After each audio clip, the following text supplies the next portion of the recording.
What is up, y'all? Welcome on back. What a timeline to live in that these days we are getting great Alien and Predator movies. I am a huge fan of both of those franchises. It is a great time to be alive because I remember back in the day when these movies fucking sucked. And now we're finally to the point where we are getting good entry after good entry. Predator, Killer of Killers is a brand new animated anthology movie on Hulu. So here's the gist of what you can expect going into this movie. It's broken up into technically 3 parts, but it's really a 4-part movie. And each part is told at a different period of time, with the first part being with the Vikings, the second part being in feudal Japan, the third part being in World War II, and then all that comes to head at the very end in what I would consider the part 4 of the movie, and that is them bringing all those storylines together. And I really wanted to do a non-spoiler review of this movie because I want people to go watch this. If you are a fan of the Predator franchise, if you love anything and everything to do with it, I think this is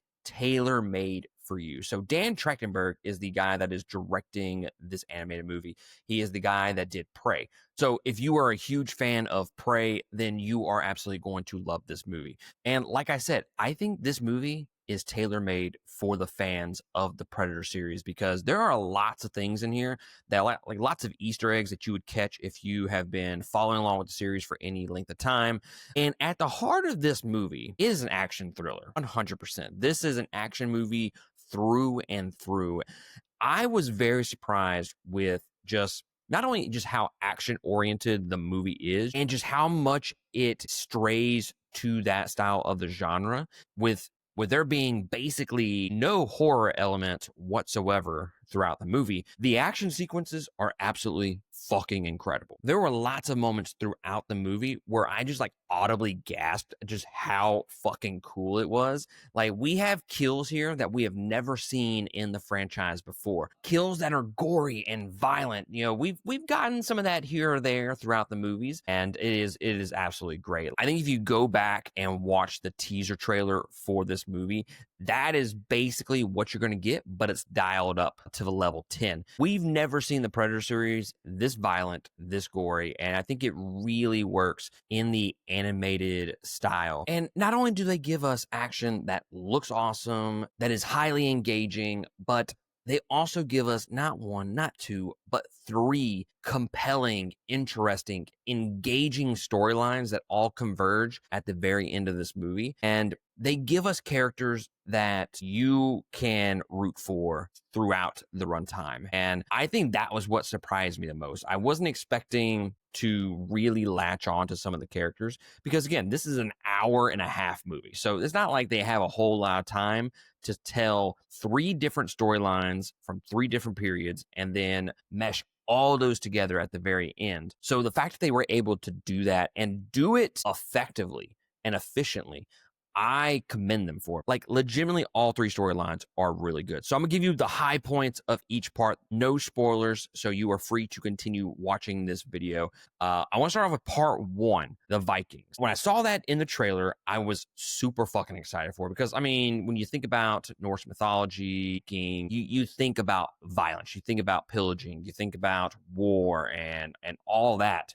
So to me, I was pretty excited to see the Predator go up against some Vikings, and this did not disappoint. The action here, again, really great, and it's different style. It's stuff that we haven't really seen before, not from just this series, but just from any other movie in particular, because the focus of this one is called The Shield. So they use a lot of action in regards to the shield, and I think that was pretty fucking awesome to have each part devoted to a different style of weapon. And yeah, this first part was really great. Probably my favorite out of the 3 storylines for sure. Part 2 was the one with the samurai in feudal Japan. It was in regards to 2 brothers that were competing against each other, and one ended up being like a shinobi, one ended up being like a samurai years and years later. And this one was like neck and neck right with the Viking storyline. This one doesn't have a whole lot of dialogue, period, so it makes it a little less interesting in terms of like the characters,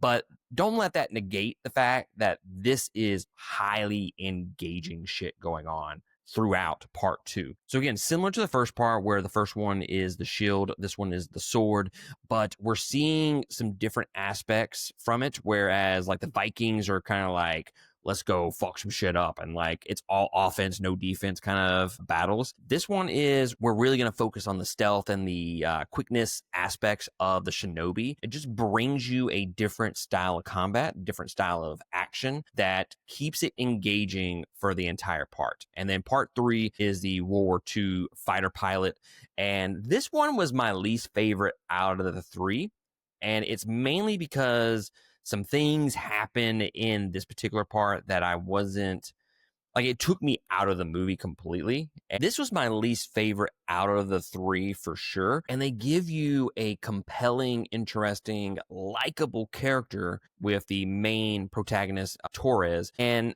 I think that's really the biggest thing that I took away from that particular part, was really the character work was awesome. The fighter pilot action was good. It was good, but it was not nearly as good as part 1 and part 2.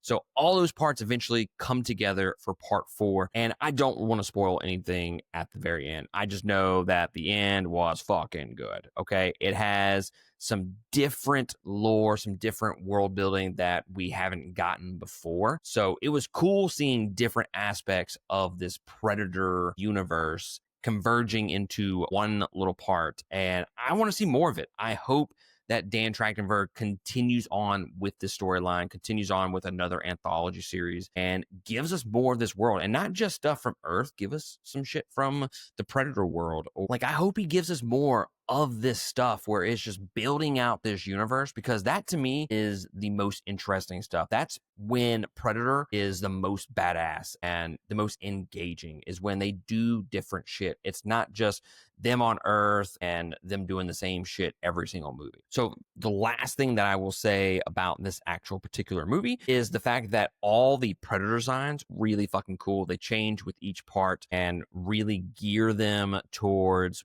what that era is. So I really appreciate that. It's the same thing with like Prey, where he had very minimalistic gear going into that time period. But yeah, guys, I really loved this movie, Predator Killer of Killers, and I highly recommend going and checking it out. It is on Hulu. The pacing is phenomenal. I feel like this movie never stops, and that is a testament to the pacing, because it fucking moves, and the next thing you know, the movie's over. But yeah, I'm excited for Predator Badlands, which comes out later this year. Dan Trachtenberg is directing that movie as well. So he's directed Prey, this one, and then Badlands.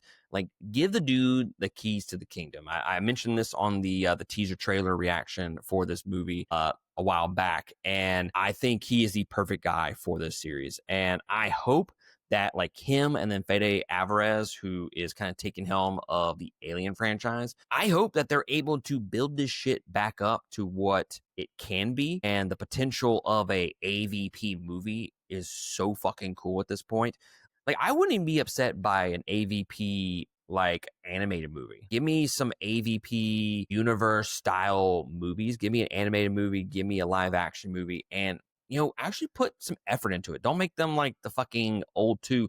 I mean, look, I grew up on the first one. The second one's fucking terrible, if we're being completely honest. But the first one, I grew up on that, and I loved it. Watch it nowadays, and it's just like, it's not really all that great. But the fact is that we have the potential to have a really badass, really good Alien versus Predator series. And I like with what we're doing here. We've given the helm of the series to one particular director and kind of converge, and that would be awesome. Like an Infinity War style directing of a movie with like Fede Alvarez and Dan Trachtenberg. That would be awesome. So yeah, guys, let me know down in the comments below if you have seen Killer of Killers. Where does it rank on your all-time rankings in this series? I would put it probably number 3 if we're ranking just the Predator movies. Predator, Prey, and then I'd probably put this at number 3, and then Predators right below that. So let me know down in the comments your rankings. And while you're there, hit that like and subscribe button. Really helps us out, really helps grow the channel, and we would greatly appreciate that. Thank you for joining me for this review, and I'll catch y'all next time on another one. Latest.